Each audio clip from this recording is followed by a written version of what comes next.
Hello, I'm Frank Hanaway, and welcome to Big Journey, Small Steps. First off, Mom is fine. Everything's going really well. Taking her to the dentist tomorrow. She went to Bible study yesterday. And I have a great story for you, and I'm going to try to make it as quick and as clear as I possibly can so I don't take up too much of your time.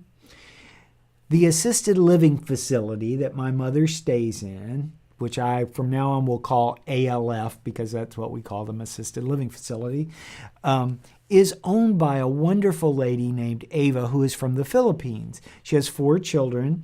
She is married to an American, and she started this business of these very small caring, it's called Ava Cares where Mom stays, these small ALFs with 6 to 8 people, and now she has 5 of them.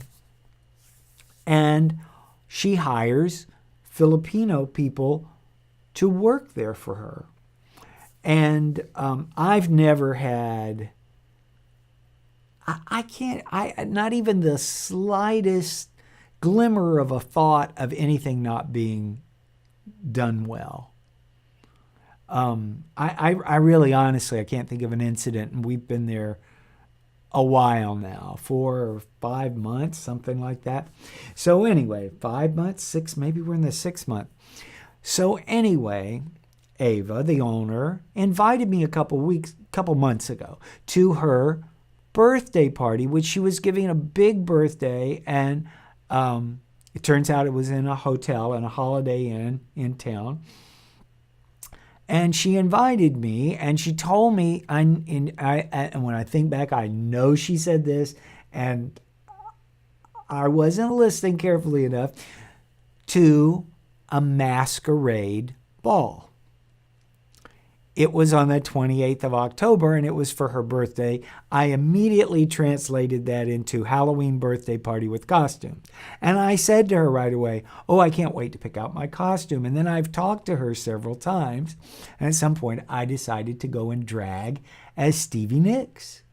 And Janet, the sitter, went with me, and she went as Mick Fleetwood. And we told them, and I'd done a video on Sissy Soup where my look was an homage to Stevie Nicks. So I already had the whole look, and I was ready to go. All I needed, I already had bought a skirt, because you don't realize it, but when I'm filming Sissy Soup, I only need to be in drag from here up.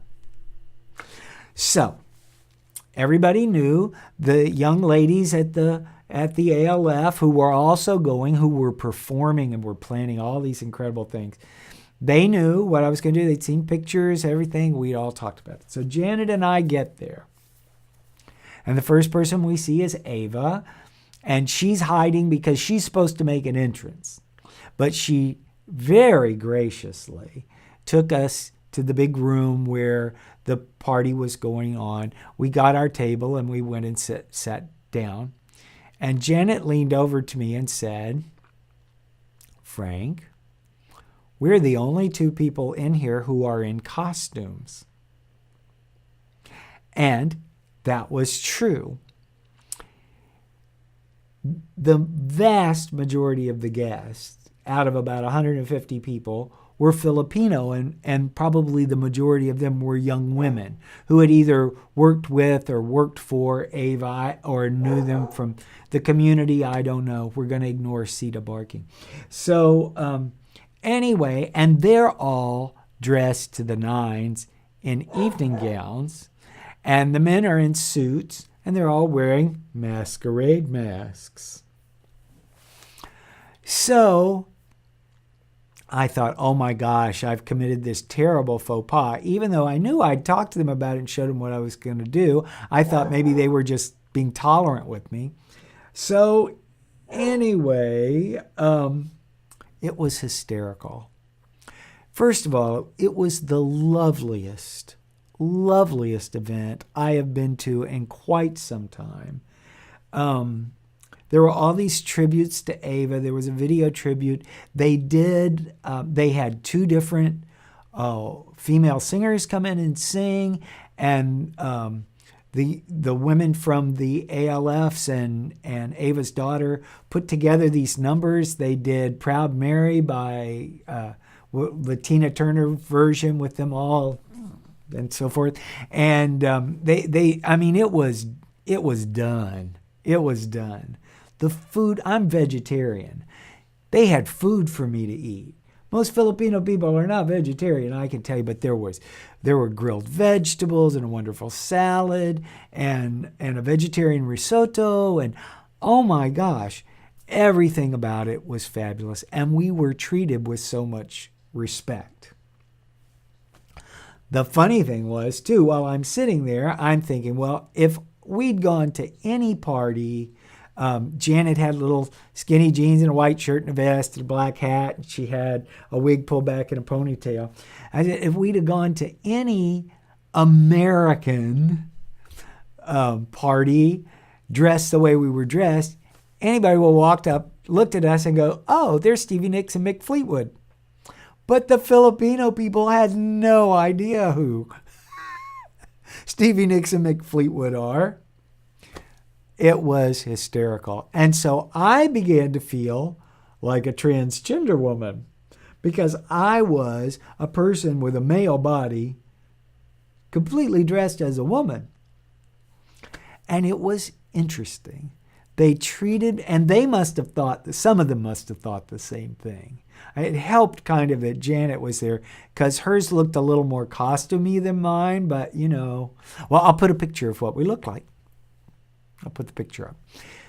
So anyway, and I don't ever go out of the house in drag. I don't know if people realize that. I only do it for Sissy Soup, and usually I've only got half an outfit on. I only have to be in drag from the waist up. Why do more?